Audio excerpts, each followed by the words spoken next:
What if I told you in just 6 years, I went from working 60 to 7 hours every single week to now I'm able to travel 4 times a year with my wife, my kids, and sometimes parents-in-law, while my income and portfolio continue to grow. So in part 1 is a cash flow game designed by Robert Kiyosaki. In that game, I show you exactly how I make certain financial decisions to get out of that rat race in the game.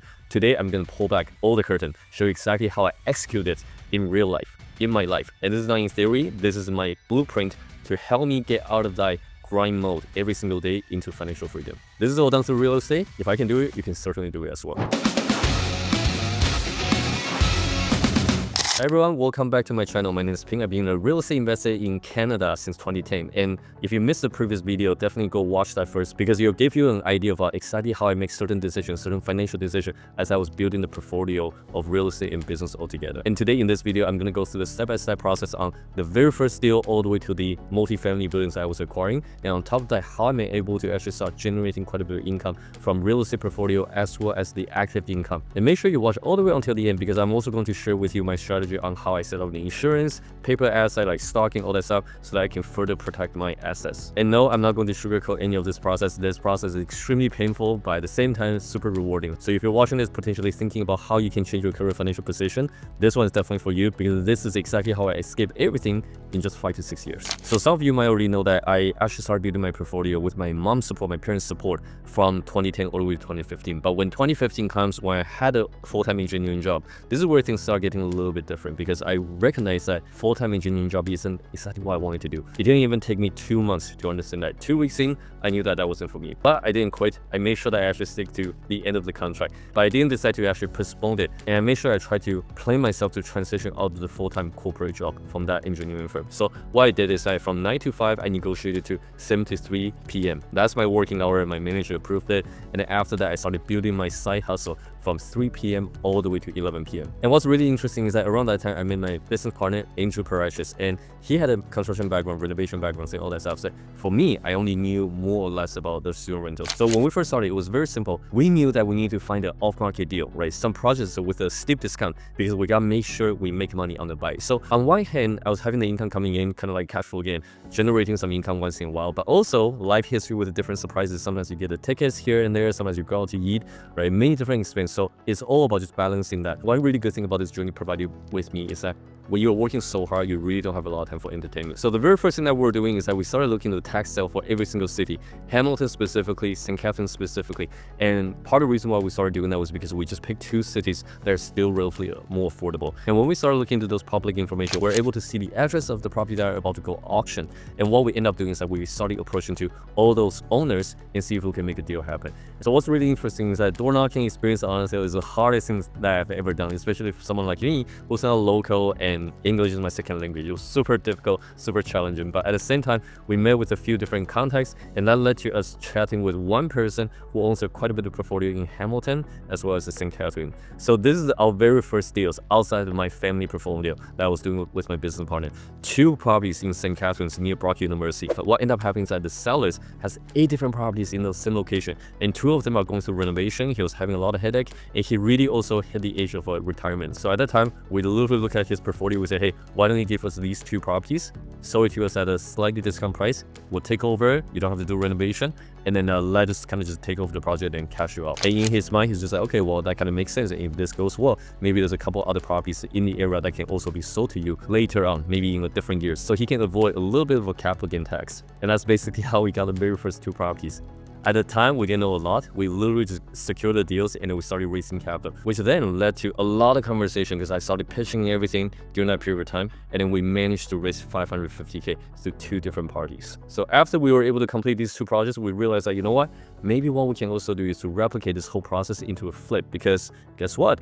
We don't have a lot of income, right? We have the salary coming in. It was all nice and comfortable, but at the same time, I knew that when my contract ends with this engineering firm, I'm going to be out of the salary, and it's really important for us to start taking a bit of an active approach. So we use the exact same thing. I raised the capital, closed on another project on Hamilton Mountain. And by the way, we acquired these 2 properties at $275K each. which means that we end up raising 550K in total. And our rule of thumb has always been, you buy the property, you do a bit of upgrade. At the time, Andrew was able to really bring that renovation expertise to like just beautify the property, get that ready for the market price. And each property was cash flowing about $400 per month, so it was okay. We kind of just stabilize it, put it aside, and then we'll move on to the next one.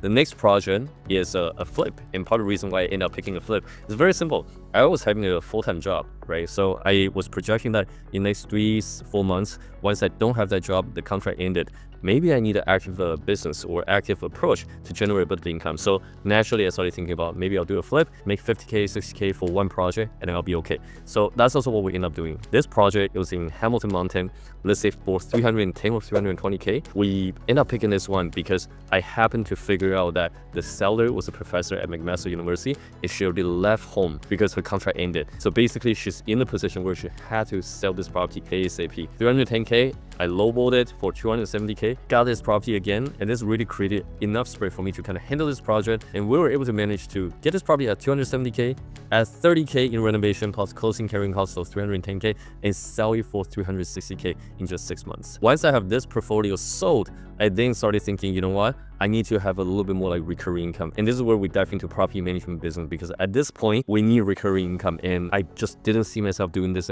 active approach flip project every 3 to 4 months at a time. I need clients to be paying us every single month. I need a predictable business model. I need to have a setup where I can continue to scale the business. And flip, I didn't see that at the time. So I'll kind of walk you through exactly how we manage to scale this property management business, because it quickly gave me a completely different perspective on how real estate can actually do for us. And fast forward another year, we were able to start looking for a real estate deal. And now this time is a little bit different, because instead of a 1 to 2 unit building, now we're looking at a 6-plex. And guess what? It was only 525K. This building is really interesting because we knew that there's not a lot of interest on this property. It was on the market deal that nobody touched, and it turned out to be off market. So we're able to kind of go in there to see exactly what went wrong. And by the way, this property was listed for like over 600K, and then we got it for 525K. And looking back on it, every deal looks like a huge success. But the only thing that I didn't anticipate is the amount of work that actually went into this building. I've actually never seen this many roaches in my life. Once we did the pest control, everything came out, and it was crazy. The amount of roaches that actually died on the street was insane, almost covered the entire sidewalk. And another thing that we had to deal with is the tenants takeover, because these people were so used to living in that kind of condition. They complain, but honestly, they're not keeping the place clean enough either. And that's why they were okay to be living in that kind of condition with such a low rent. So turning over them became another crazy headache, and that we had to kind of manage, right? And we understand that why it's important for them to move, for us to do a bit of upgrade, and then we can finally do 1 unit at a time to start turning things over. So this whole project took us almost like 1.5 years to be able to stabilize it, and we still wouldn't be able to get 2 units done. And obviously that affects the cash flow. But at the same time, this building in 2.5 years was able to be appraised at $1.05 million. So from 525K plus closing, carrying costs, and all that stuff, with additional 150K, roughly you're looking at owing 700K, and then reappraised values of 1.05. So the spread now becomes extremely big. And this deal honestly changed the way I view real estate completely. But here's a catch. If you knew that I secured this building with 20K of my own capital without any financing, would you do it? And by the way, I didn't have any financing ready at the time. I had to figure out how to raise it, but I placed a bet on myself that I'm going to figure out the capital raising side. Question here is that if you see this type of opportunity and you knew that there's a lot of room for equity growth, would you do it? Would you actually leave 20K without any condition, with tons of unknowns in the building, and you're kind of just walking in to figure things out? Let me know in the comment, because I'm curious on what you guys would do. Okay, so now let's take a step back. With all the income coming from engineering firm, I did a little bit things differently, because now I need to be running active business, and property management happened to be the one that actually changed the way I draw my income. So honestly, it's a lot of grind without a lot of pay. I was only paying myself and Andrew $1,500 each per month. We literally were just paying us enough to get by. And by the way, this continued for 2 years. And with the way that we're structuring this, is very different from, investing in the stock, paper assets, kind of like what we're doing in the cash flow game. So what we end up doing is that we invest that into the paper asset that's in our company. So basically, we're a shareholder of our company. We keep reinvesting that, use that money to continue to grow and scale. After a 2 year of pure grind, we started giving ourselves a bit of a raise every single year until we were able to catch up for that 100K benchmark. And by the way, if you want to know exactly how we continue to scale that business quickly with a multiple different stream of income within that whole business, right? I'm gonna film another video where I share exactly how we plan things out. And what's really interesting about this entire thing is that once we decide to stop growing the business and have the management team structure set up, all of a sudden we still have the income, but our actual physical involvement with the business operation becomes much lower.